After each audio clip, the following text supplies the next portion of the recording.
and kind of in the elite athlete, we can do whatever we want to do to, or want to try whatever we can to try and get them back even a couple of days earlier.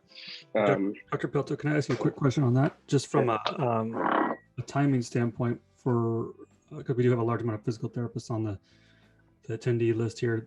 When you do a PRP in that scenario, what kind of rest period, or what's your typical, again, generically speaking, but what's your typical protocol for return to rehab versus return to sport, or are they one and the same? Yeah, relatively one and the same, I guess. And this kind of gets to, there's another, I guess, subtext of using PRP kind of in almost like an in-season elite athlete, right? And I think there's a little bit of a different protocol to me with these muscles.